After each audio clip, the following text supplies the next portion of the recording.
Hi everyone, this is part 4, looking at recruiting and supply and demand in the world of human resources.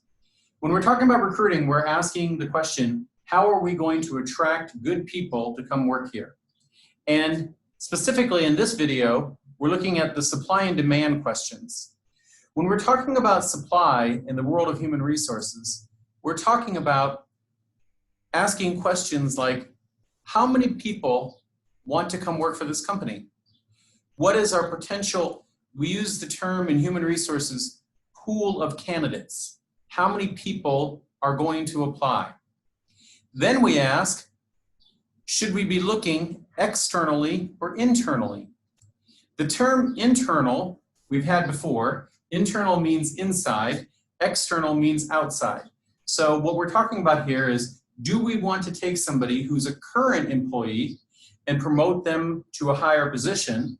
Or do we want to look outside the company and bring somebody in? So internal versus external. Then there comes geographic questions. If we are going to hire external, where do we want to look? Do we want to hire people in this region? Do we want to hire people outside of the region? So forth. So geographic questions come into play there. Talking about internal versus external. When we're talking about internal, as I said, it means that you're promoting somebody, promoting a current employee to a higher position. And there are several advantages to doing this. One of the main advantages is that the person that you are hiring knows the culture. So they know what it's like to work here, and that's both good for the employee and it is good for the company. It's good for the employee because the employee knows when you work at a place and you're comfortable working there, then your desire to stay there is higher. And so if you have a chance for a higher promotion, to be promoted to a higher position, that's great. It's also good for the company because when an employee has worked somewhere for a long enough period of time, they get to know the employee. They know what's good and bad about him or her, and so it is good for them to promote up. Another reason why it's good is that it can increase motivation. Think about it. If you work at a company and you know that you have a chance to be promoted, then it gives you a reason to work harder. Because if you work harder, you might get promoted. Now there are some negatives, and I put the negatives in red on purpose here. So when you're promoting from within, when you're doing internal recruiting, you're less likely to have new ideas because it's your current workers and they're used to doing things the way things have always been done. So if the company is looking for new ideas and new ways of doing things, promoting from within, taking somebody and promoting them to a higher position, less likely to have new ideas. Then there's what's called the Peter Principle. It's kind of a joke. The Peter Principle is the idea that you're going to continue to promote somebody until they're no longer good enough to be promoted. Think about that one. I don't think it's going to be a test with the Peter Principle on it, so if you don't learn the Peter Principle, don't worry about it. It's not going to be on a test. Another reason why it might not be good to promote from within is a story about my life, and I'll delete it from the official record there. It's a story from my life. So at the last place I worked at in America, I was teaching human resources. And one of the things I had my students do is give me a resume. And so they did that. They made a resume, a CV, and gave it to me. And many of them gave me resumes and CVs that were really bad. They had spelling mistakes on them. They were just not good. And I told them, this is not an A paper. This is not, you need to do a better resume. And student after student said to me, well, Steve, there's another guy named Steve working in career services who says this is a great CV. This is a great resume. And at first I thought, no, this can't be. I mean, spelling mistakes and major errors, no way. But then I had enough students come to me and show me that he gave A's to resumes and CVs that were bad. So after this happened many, many times, I finally went to him and I said, Steve, there's a problem here. You are the head of career services and you are letting our students create really bad CVs and you're giving them an A. You're not helping our students. And he thought thoughtfully about what I said. He wasn't offended. That was nice. He wasn't offended. He thought about it and said, okay. And all of my coworkers knew that I had confronted him, okay? And then a couple of weeks later, it was announced that that Steve is now our new department chair. So basically, I was at that point now reporting to a guy that I had told, you don't know how to do your job. Yeah. So anyhow, I'm happy to be here. No, in all truth, I ended up working for that guy Steve for a couple of years, and I disliked him for a lot of reasons, but he actually wasn't that terrible as a boss. He was okay as a manager. To the talk about possible resentment. Possible resentment just means that if you're working somewhere and you have an employee sitting next to you who is worthless, and you know they are worthless, and for some reason they get promoted and you don't, that can make you very angry. Okay.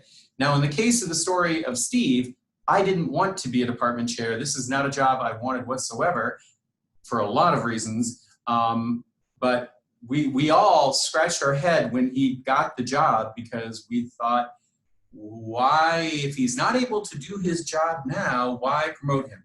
And there were many reasons why, but it has nothing to do with his ability to do the job. Okay. Another negative is that there is now a lower level position that needs to be filled. So this right here. These are all negatives to internal recruiting. You're less likely to have new ideas, the Peter Principle, possible resentment, and now there is a lower position that needs to be filled. When you go external, for external, that means you're hiring from outside of the company. And the major advantage of going external is having new blood, having new ideas, new experiences, and so forth. That's the big advantage of going external. Going external can also increase diversity. You can bring in different types of employees than you currently do. And as we've talked about in earlier chapters, diversity in the long run is good for a company. The biggest negative of going external is that the person you're hiring is unknown. Often people who hire can act one way in an interview and act very differently when they actually come to work for you. And I'll talk about that in a future video, but it's just an unknown. Also, it's an unknown for the employee. The employee may think he or she is going to work for a company that does wonderful things, and then when they get there, realize, this is not the job I expected it to be. So there are some negatives to going external. Demand. So when we talk about demand, the questions we're talking about when we're thinking about supply and demand for workers. For demand, we're asking the question, how many employees are we going to need to hire in the coming year? And when we talk about this, we have to be very job specific. In other words, if I tell you that UAU needs to hire 5 new instructors in the coming year, that doesn't tell you much at all, right? Because you need to know, is the instructor going to be teaching accounting? Is the instructor going to be teaching management? Is the instructor going to be, what is the instructor going to be teaching? So you need very specific information of what are the jobs we're going to need to fill in the next year, okay? So this is what it means by needing to be very specific in answering the question, how many employees are we going to need?